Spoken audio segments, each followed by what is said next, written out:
Oui, salut Sams, Ça va? tranquille. Pépère. Je te présente, rappeur, acteur, auteur, originaire de Bordeaux à la base qui s'est installé à Paris. Exactement. J'ai pas oublié des casquettes, non? Ouais. C'est déjà pas mal. Ouais, c'est déjà pas mal ça. Ok. Je vais commencer par te parler du titre de ton EP, Deus Ex Machina. J'ai fait mes petites recherches. C'est une locution latine qui se traduit par Dieu sorti de la machine. Pourquoi avoir choisi ce titre de EP? En fait, on va dire dans la définition de ce terme-là, c'est plus, enfin littéralement ça veut dire ça, mais dans la définition c'est plus un événement improbable qui survient au protagoniste à un moment critique. Ouais. Tu vois, c'est un terme qui est utilisé beaucoup dans le théâtre.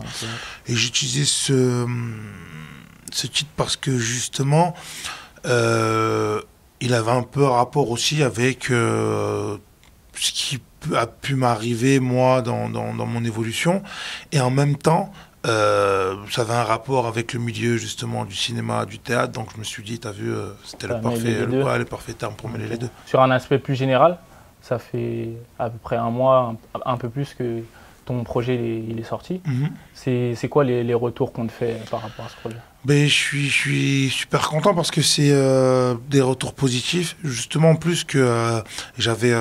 en fait, je me suis essayé d'autres choses sur ce projet. Et j'étais un peu curieux de savoir quels allaient être les retours, mais j'ai des super retours. Donc, franchement, je suis content parce que, en fait... j'ai eu les retours escomptés en fait, donc je suis super content. Sur le projet, on peut retrouver NASA, Demi-Portion, Brave, Némir, Anakova. Ouais. Est-ce que tu peux nous parler du choix des featuring? En fait, les feats, ils sont faits mais naturellement, parce que moi je suis un mec qui marche à l'humain.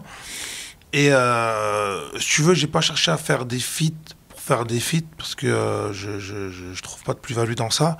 C'était plus, si tu veux, les gens sont intervenus d'une manière, en fait c'était spontané, c'est-à-dire qu'en fait sur des morceaux que je bossais, je les voyais bien dessus et puis soit c'est parce qu'on était en studio ensemble, soit c'est parce que je pensais à eux, je leur envoyais des trucs, ils me renvoyaient direct.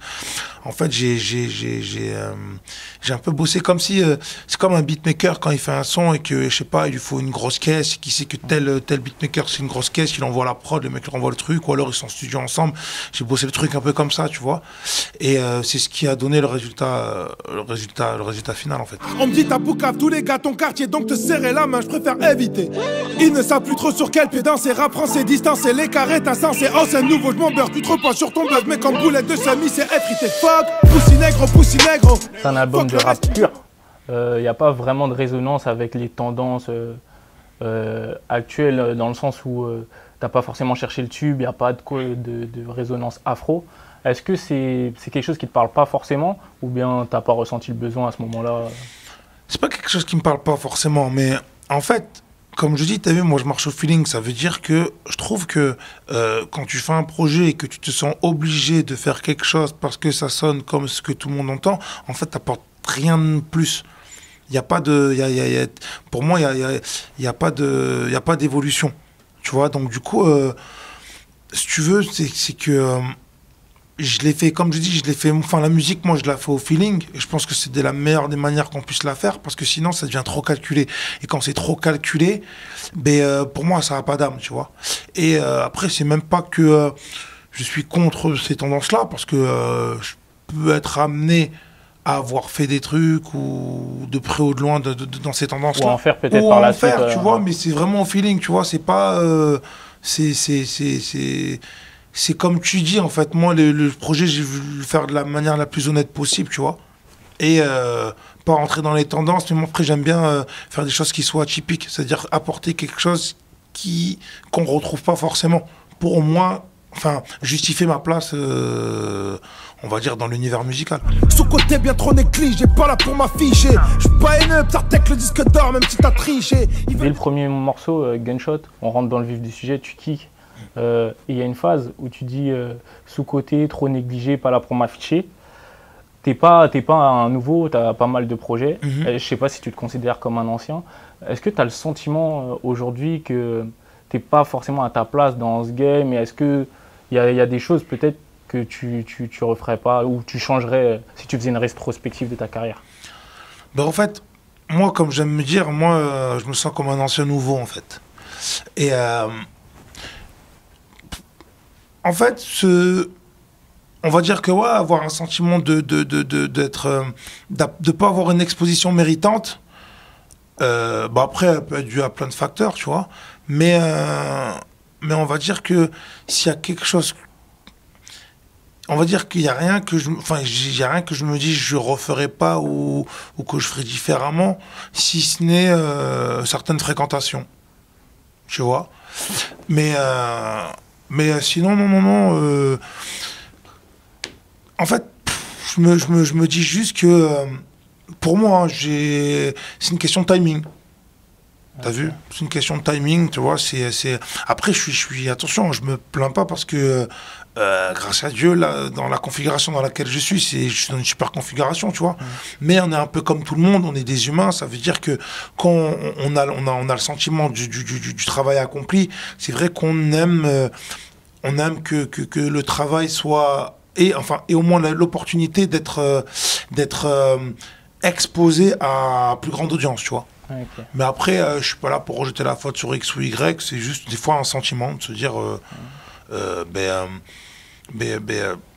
sais, c'est comme un peu, ça peut être comme un créateur de mode ou un pâtissier qui va être dans sa petite boutique, qui va être très prisé, forcément. Il est content parce qu'il sait que ce qu'il fait, c'est précieux. Et en même temps, il a quand même peut-être de se dire que j'aimerais bien que mon travail il soit exposé à un maximum de personnes. Mais après, t'es aussi pris entre le truc de faut pas que ça soit trop aussi pour la masse parce qu'après, ça peut dévaloriser mon travail. Donc, on est un peu dans cette ambiguïté en fait quand tu es un artiste. Okay. Aujourd'hui, justement, tu travailles comme un électron libre. Est-ce que tu peux nous parler de la différence dans ta manière de travailler aujourd'hui? Ben, ce qui est cool, c'est que, si tu veux, je peux travailler avec qui je veux et je peux marcher au feeling. Je peux refuser de travailler avec qui je veux. Je suis pas obligé d'attendre derrière certains, dans une certaine mécanique, logique ou non, tu vois. C'est ça qui est bien, c'est que j'ai pas le sentiment d'être bloqué ou d'être arrêté. Je peux faire ce que je veux quand je veux et avec les personnes avec qui j'ai envie de travailler. C'est le plus important en fait. Et j'ai pas besoin de me sentir affilié ou non à certains trucs. Je fais les choses au feeling, quoi. Okay. Le projet dans sa globalité, il sonne un peu mélancolique. Est-ce que tu peux nous parler de l'état d'esprit dans lequel tu étais quand justement tu as fait ce projet? Est-ce que vraiment tu étais mélancolique ou c'est juste ce que ça rend? Ouais, après c'est ça. Après peut-être que, bon, après souvent, tu sais, j'ai des tendances à avoir des morceaux qui reflètent des choses deep, tu vois. C'est peut-être ça qui fait que on peut avoir ce ressenti. Mais moi, l'état d'esprit dans lequel j'étais, c'était vraiment un état d'esprit naturel. Là, c'est compliqué à contre-coup pour l'instant encore, parce que je suis en pleine promo du truc et j'ai peut-être pas le recul pour me dire, peut-être que j'étais dans tel état d'esprit, etc. Mais je sais que j'étais dans une bonne dynamique et c'est vrai que sur beaucoup de morceaux, j'ai tendance à avoir ce côté très deep, en fait. Okay. Peut-être c'est ça qui ressort du projet. Justement, tu as clippé Ma Planète, Gunshot, Tout est faux, Vrai pote. Déjà, est-ce que on peut s'attendre à voir d'autres clips de ce projet? Et aussi, visuellement, il y a un dénominateur commun entre ces clips, c'est qu'ils sont tous en noir et blanc. Et d'où ce côté mélancolique aussi, peut-être. Est-ce que tu peux nous parler de ce choix visuel? Bah en fait, si tu veux, le côté noir et blanc, je me suis rendu compte, mais justement, en clippant Ma Planète, si tu veux, ce que j'ai bien aimé dans le côté noir et blanc, c'est que c'est un côté ancré dans le temps, mais en même temps intemporel. Parce que si tu veux, c'est pas un noir et blanc, on va dire, ancien. Ouais, tu vois, c'est un noir et blanc, on va dire même un noir et blanc, entre guillemets, futuriste. Je sais pas si je me comprends.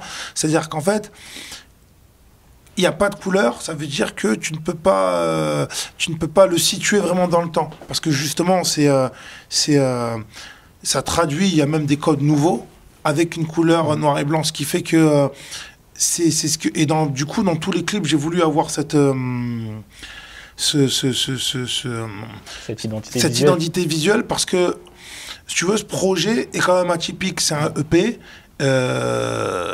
qui est différent de mes anciens projets et donc du coup je voulais justement qu'il soit marqué dans un autre contexte visuel que ce que j'ai pu faire avant, tu vois. Ok.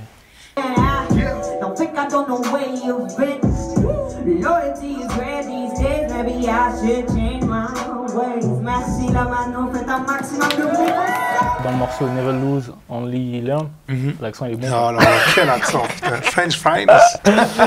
Il y a ton côté acteur qui ressort. Est-ce que tu peux nous parler de ce morceau et du titre avec Anakova? Ben, si tu veux, c'est un titre que sur une prod de Biggie Joe, à la base que j'avais fait, et en fait, j'avais pas le refrain. Et j'avais essayé des refrains, mais le refrain, il me satisfaisait pas, tu vois. Je pense qu'il manquait quelque chose, tu vois. Et Nakova, c'est une artiste que j'apprécie beaucoup, que je trouve extrêmement forte, avec laquelle on a fait pas mal de scènes, on bosse pas mal de morceaux. Et suivant, en réfléchissant, je me suis dit, j'ai demandé à Anna justement de me faire un refrain, et elle est venue en studio. Et elle a capté la vibe, et elle m'a posé le refrain et tout de suite le morceau a pris toute son ampleur en fait. J'ai même envie de te dire, ce morceau c'est plus elle qui met qui ancre l'identité que moi en fait. Et c'est vrai que j'ai un côté un peu, en fait j'ai un flow différent, j'ai une manière d'interpréter qui est différente où et c'est ça qui se marie bien en fait avec le refrain et c'est en plus pour la petite histoire, c'est un morceau que sans le refrain d'Anakova, j'aurais pas mis dans le projet en fait. Ok. C'est vraiment. Et le choix du refrain en anglais, c'était naturel ou bien? Mais ouais, c'était naturel parce qu'en fait, la particularité de pouvoir chanter en français et en anglais. Et en fait, moi, comme j'ai dit, tu vois, j'ai pas donné de directive, tu vois, j'ai dit à Anna, j'ai dit, c'est un truc truc qui te prend, tu fais quoi. Et elle a fait, elle avait elle a fait le refrain en anglais, tu vois. Et moi j'aime bien comme je dis, j'aime bien dans les énergies du moment. Donc du coup j'ai laissé le truc tel qu'il est en anglais et ça fonctionne bien quoi. Justement dans l'outro du morceau, comme je t'ai dit, il y a ce côté acteur qui ressort. Vous jouez une embrouille, une dispute. C'est une bonne transition pour parler du cinéma. C'est bien ça. Toi, tu as commencé l'acting en jouant dans la série En attendant demain. Ouais. Aujourd'hui, tu as eu des rôles dans pas mal de films finalement. Si tu devais choisir entre la musique et le cinéma, lequel tu sacrifierais? Franchement, je te jure, là, en fait, je pourrais pas sacrifier parce que là, dans ce que je suis aujourd'hui, l'un nourrit l'autre en fait. Tu vois. Et je te jure, même si on mettrait un flingue sur la tempe, je préfère dire bah tue-moi parce que si je te dis je sacrifierais la musique, il me manquerait quelque chose au cinéma, et si je dirais sacrifier le cinéma, dans ma musique il manquerait quelque chose. Donc franchement je suis là, c'est une question difficile. Difficile. Ouais. Parce que finalement toi t'es pas, en ce moment on voit de plus en plus de rappeurs au cinéma, mais on peut pas dire que tu es un rappeur qui a fait du cinéma. Il y a vraiment ces catégories, acteur, rappeur, c'est pas le rappeur qui va faire du cinéma ou l'acteur qui fait du rap. Donc est-ce que tu penses que le fait qu'il y ait de plus en plus de rappeurs au cinéma, ce soit une bonne chose ou bizarrement on les cantonne peut-être forcément au même genre de rôle à chaque fois? En fait, moi je suis un peu partagé sur la question, parce que comme je dis, il en faut, c'est bien, parce que pour le milieu urbain, le milieu hip-hop, on va dire, ça ouvre des portes et ça ancre un peu le mouvement du rap dans toute sa grandeur, dans un milieu qui était forcément un peu plus fermé, et ça peut leur donner accès au plus grand public. Mais c'est vrai que, tu sais, malheureusement encore, beaucoup de rappeurs qui sont dans le cinéma sont pris parce que ce sont des rappeurs ou parce qu'il faut un rappeur, etc. Et c'est vrai que, comme je te disais, moi j'ai la chance justement d'être considéré comme un acteur à part entière. Mais c'est pour ça que, mais de toute façon, c'est quelque chose que j'ai anticipé dès le début. C'est-à-dire qu'en fait, dès le début, c'est pour ça que dans le cinéma, je joue sous mon non. Tu vois, tel qu'il est. Et dans le rap, je suis ce que je suis dans le rap. Et ça m'a permis justement de pouvoir alterner entre les deux sans avoir cette image d'acteur qui veut faire du rap ou de rappeur qui veut faire de l'acting, tu vois. Mais c'est vrai que la plupart des rappeurs qui rentrent qui sont dans le cinéma, ben, ils sont choisis pour leur statut. Sur leur statut et parce qu'ils vont. Et c'est ça, des fois, le problème, parce qu'il y a des rappeurs qui sont pris pour leur blase. Et le problème, c'est que ça ne ramène pas les gens au cinéma, forcément. Parce que forcément, les gens, un rappeur, son public, il aime le voir dans un clip, ok, mais quand ça chante. Et il faut vraiment être un personnage à part entière, vraiment identifié pour pouvoir être au cinéma et pouvoir attirer des gens, en fait. Quels sont les acteurs qui t'ont influencé ou qui t'influencent, ou même les séries? Je sais aussi que tu es fan de manga. Est-ce que ça, ce sont des choses qui t'influencent dans ton jeu d'acteur? Bah oui, ben, tu sais, en ce qui concerne les mangas, ce qui est fort dans les mangas, c'est la psychologie des personnages, en fait. Beaucoup de gens pensent que le manga, c'est juste des dessins animés où les gens se tapent dessus, ou X ou Y. Alors qu'en fait, il y a des choses très, très, très profondes et des psychologies qui sont très complexes. Donc forcément, ça nourrit parce que tu as des manières de voir et de percevoir les personnages différemment, tu vois. Et puis, après, en termes d'acteurs, ben, tu sais, moi, des mecs comme de Brad Pitt à Denzel Washington, en passant par Sean Penn, il y en a énormément, moi, qui m'ont influencé, tu vois. Vraiment, vraiment, vraiment. Des mecs comme Tom Hardy, en fait, moi, c'est vrai que je suis vraiment fasciné j'étais fasciné par beaucoup, beaucoup, beaucoup d'acteurs dans beaucoup de performances, dans beaucoup de films, en fait, tu vois. Et en fait, j'ai pas forcément d'acteur particulier, parce que je trouve que justement dans le cinéma, il y a énormément de films, même des films d'auteurs, où tu vois des performances qui vont toujours te scotcher. Et c'est de ça que je me nourris pour essayer encore d'aller plus loin, moi, à mon modeste niveau, tu vois. À ta release party, on a eu l'occasion de voir Franck Gastambide, Anouar Toubali. Est-ce que tu peux nous parler des liens que tu entretiens avec ces acteurs, réalisateurs et est-ce qu'on aura l'occasion de te revoir sur le grand écran avec Franck Gastambide, par exemple? Mais Franck Gastambide, c'est quelqu'un que j'ai connu sur le tournage de La Surface de Réparation, un film de Christophe Régin. Donner ta vie tous les week-ends sur le terrain et prendre toujours le petit truc qui te sépare de celui qui réussit. Le pitbull. C'est comme ça qu'on l'appelait à l'époque. Plus personne m'appelle comme ça maintenant. Qu'est-ce que tu fous avec un tocard pareil? Pourquoi t'es jamais allé tenter ta chance ailleurs? C'est ma ville, c'est mon club. Et avec lequel on a super accroché. Et moi, ce qui m'a bluffé chez Franck, c'est que, tu sais, il y en a beaucoup qui... l'image de... Il a fait les Kaira, Pattaya, etc. Et moi, le premier, je pensais qu'il pouvait jouer que dans ces registres-là. Et le film La Surface de Réparation, c'est un film d'auteur un peu plus profond. Et j'étais scotché, parce que je ne m'attendais vraiment pas à une qualité de jeu pareille. Et à un registre aussi étoffé de sa part, tu vois. Et donc du coup, c'est sur ça qu'on a créé beaucoup de liens, tu vois. Et donc du coup, voilà. Et après, Anouar Toubali, justement, ben, il fait partie de sa bande. Donc du coup, Vous êtes rapprochés. On se rapproche beaucoup, on se voit souvent. Et ouais, on aura l'occasion peut-être dans d'autres projets c'est ça mon sous-peu, de me voir avec Franck, parce que ce que j'aime bien et ce qui est commun avec lui, c'est que c'est un acharné de travail. C'est un mec qui charbonne. Et je suis un peu dans cette montagne-là, donc du coup, ça matchait direct. Hein. Justement, tu as joué dans le film Surface de Réparation. Encore une bonne transition pour te parler football. Qu'est-ce qu'il est fort! Chez French Finesse, on est des amateurs de football. D'ailleurs, on a eu l'occasion de croiser le fer sur les terrains de five. Des gros matchs. Toi, tu es de la génération Chamac, Valbuena, Mavouba. Quand tu regardes leur carrière, quel œil tu portes d'un point de vue extérieur, vu que tu les as... Mais je suis content et je suis fier d'avoir joué avec des gens comme ça, parce que ils ont tous fait carrière honorable. Et donc je suis vraiment content de pouvoir dire que j'ai joué avec des personnes comme ça, que j'ai connu ces personnes-là. Non, c'est une belle expérience. Tous les matchs sont là, mais ce qui manquait, c'était la réussite. Et aujourd'hui, ça a payé. Le groupe est resté soudé. Et là, on a gardé la niaque de la première à la dernière minute. Donc, ça a roulé, quoi. C'était cool.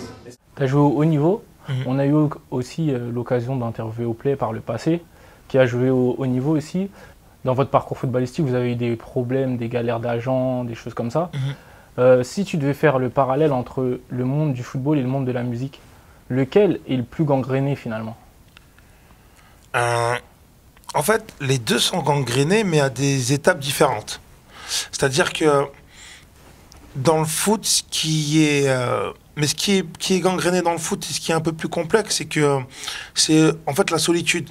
C'est-à-dire que tu arrives à un moment où le football, ça rapporte énormément d'argent. Ça veut dire que ce soit au niveau des clubs, de l'entourage, de toutes ces choses-là, il y a un rapport très complexe avec le joueur. Ce qui fait que quand tu es un joueur, tu es quand même assez isolé parce que tu es obligé de te mettre dans une bulle pour te protéger de tous ces trucs qu'il y a autour. Donc c'est assez compliqué. Dans le rap, ce qui est différent, c'est que... en vrai, tu as vu, tu peux faire la musique à ton niveau et avoir cette qualité et avoir cette reconnaissance du milieu. Après, forcément, j'ai envie de te dire, tout milieu qui génère de l'argent est gangréné.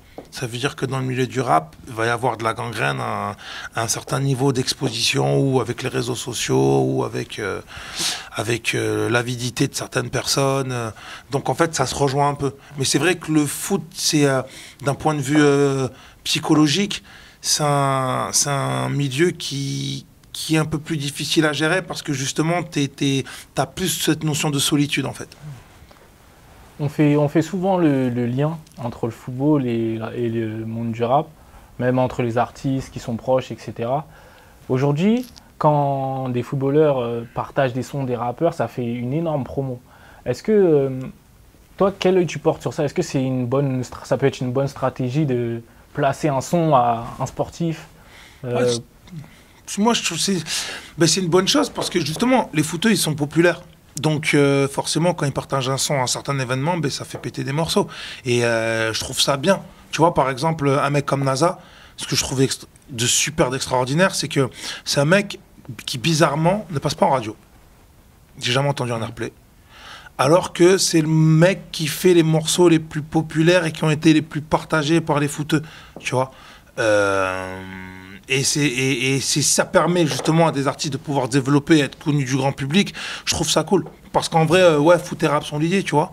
Donc, moi, je trouve... De toute façon, tout ce qui est sujet à pouvoir diffuser la musique, à diffuser le rap, je trouve ça intéressant, moi. T'es bordelais. Ouais. Quand tu vois la fin de parcours de Thierry Henry à Monaco, ouais. Est-ce que tu te dis pas qu'il aurait mieux fait de bien fait pour sa gueule. Oh là là, bien fait pour sa gueule.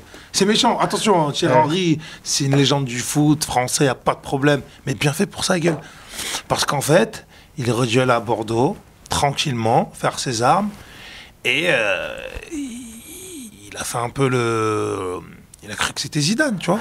Non, c'était pas assez, etc. Et il arrive à Monaco et il s'est pris une déculottée. Et peut-être là, ça lui a fait redescendre les pieds sur terre et qu'il redû là à Bordeaux, être tranquille, faire son cursus, voir si ça peut marcher, puis après taper plus haut. Bon, après, il a tenté. Mais bon, bien fait pour sa gueule. Aujourd'hui, tu habites à Paris, peut-être qu'il y a ce côté titi parisien qui rentre en toi, je sais pas. Je sais pas. Comment tu as vécu l'élimination du PSG dernièrement et qu'est-ce que tu faisais le soir du match? En fait, moi j'aime bien, de base, j'aime bien le club du PSG, même depuis les époques Oya, etc. J'aime bien, c'est cool Paris. C'est cool. Arrête. Attention, le problème, c'est qu'avec l'arrivée du Qatar, en fait, le PSG, c'est un peu OMisé dans le chauvinisme, tu vois. Et donc, du coup, la remontada, moi, en fait, tu veux, ça m'a pas fait mal. Ça m'a plus fait rire, en fait. Parce que c'est catastrophique, mais je suis un peu sadique sur les bords. Tu sais, les scénarios de catastrophe, moi, ça me fait toujours rire, tu vois. Et c'est une hécatombe, mais d'un côté, des fois, tu sais, je veux pas être méchant, je veux pas mettre des supporters PSG à dos ou quoi que ce soit, j'aime bien Paris, mais c'est un peu un retour de karma. Parce que l'élimination de Barcelone n'avait pas suffi. Là, une fois de plus, il y a un cas qui devait être géré normalement. Et tu as vu, ça c'est Sigmate des Parisiens. C'est reparti dans ce temps possible. Le chauvinisme, bam, ils se sont fait taper. Et moi, le jour de la remontada, j'étais... Attends, si je me rappelle, j'étais où? J'étais chez moi. J'étais chez moi. Je regardais le match. Et en fait, j'étais sur Twitter en même temps. Et je me rappelle, c'est que première minute, quand Lukaku il marque, sur Twitter, je marque, ouais, attention, la remontada. Et je rigole. Et dans la tête, je me dis, mais si ça arrive, c'est extraordinaire. Et quand c'est arrivé, j'ai pleuré de rire. Franchement, j'ai pleuré de rire. Justement, est-ce que c'est pas très français ce climat au début, les équipes, elles sont un peu dans la peur à cause des médias, on va dire. Et par exemple, quand on gagne au match aller, finalement, on croit que c'est dans la poche et peut-être qu'on sous-estime l'adversaire ou je sais pas ce qui s'est passé réellement. Mais est-ce que ça, c'est pas quelque chose de très qui touche beaucoup les clubs français finalement? Si, mais tu sais que Habib Bey, il disait, j'ai vu récemment là, dans le Canal Football Club, il a dit un truc super intéressant. En fait, il disait le problème, c'est que, tu sais, les clubs français, et notamment le PSG, le problème, c'est que ils ont un rapport assez spécial avec les médias, en fait. En fait, ils sont très manipulables. Et comme il disait, ils arrivaient en conférence de presse et on leur disait, bon alors la remontada, alors la remontada, alors la remontada. Et tout de suite, ils avaient besoin de se justifier. Et donc, du coup, leur match était plus dans les médias qu'en fait dans leur concentration et sur le terrain. Et comme il dit, si un mec, à chaque fois, tu lui parles de quelque chose, inconsciemment, ça rentre dans sa tête et il accepte ce fait-là. Et c'est vrai que, et comme il disait, c'est vraiment un problème interne et un problème psychologique, un problème de communication. Tu sais, tu vois, par exemple, moi je me rappelle de Mourinho, là où tu vois que c'est un génie de la communication, c'est quand c'était en Ligue des Champions, c'était un match de l'Inter, je sais plus, c'était la finale, c'était la finale, je crois, ou la demi-finale, quand il dit à ses joueurs, je rentre d'abord. Il rentre sur le terrain. Il rentre sur le terrain et t'as tout le monde qui le siffle. Il est là, il casse les couilles, Donc tout le monde, en fait, se focalise sur lui. Les joueurs, ils ont fait leur match, ils n'avaient aucune pression parce que tout le monde se prenait la tête sur Mourinho. Ça veut dire que dans la communication, Mourinho sait quand attirer l'œil des médias pour protéger ses joueurs. Et en fait, en France, le problème, c'est peut-être ça, c'est que... les médias, ils vont aimer, les joueurs vont rentrer dans le jeu des médias, les médias, eux aussi, vont rentrer dans un jeu, et du coup, au final, il se passe des catastrophes qui se passent, quoi. Pour conclure sur le football, le retour de Zidane au Real Madrid. Zidane, il a l'immunité, on peut rien lui dire. Après, c'est risqué, mais je trouve ça fort, parce qu'en fait, Zidane, tu sais, c'est le genre de mec, c'est le genre de personne inspirante parce que il n'a pas besoin de pression, il n'a pas besoin de médias, il fait ce qu'il veut quand il veut et il réussit. C'est-à-dire que, et même, j'ai envie de te dire, là où il est intelligent, c'est que même s'il ne réussit pas forcément ou il se passe quelque chose, les gens pourront dire ce qu'ils veulent. Ce qu'il a fait au Real, on peut rien lui dire. Donc moi, je trouve ça fort. Après, t'as vu, je peux même pas me prononcer. Zidane, c'est la seule personne avec qui tu peux pas te prononcer. Ouais. Il te fait des dingueries, même en tant qu'entraîneur. On va voir ce qui va se passer. Pour revenir sur toi, à quoi on doit s'attendre pour la suite? Plein de trucs, plein de trucs, plein de choses qui vont arriver. Si Dieu me donne encore la santé et que je suis encore là, on va entendre encore parler de moi. Ok, c'est tout ce qu'on te souhaite. Je te laisse conclure avec le mot de la fin. Le mot de la fin, Rudy, à French Finesse, c'est un très bon joueur de foot. Guy, t'es à New York en week-end, tu te la coules douce. French Finesse, ça rapporte. Bien, oui, merci à toi.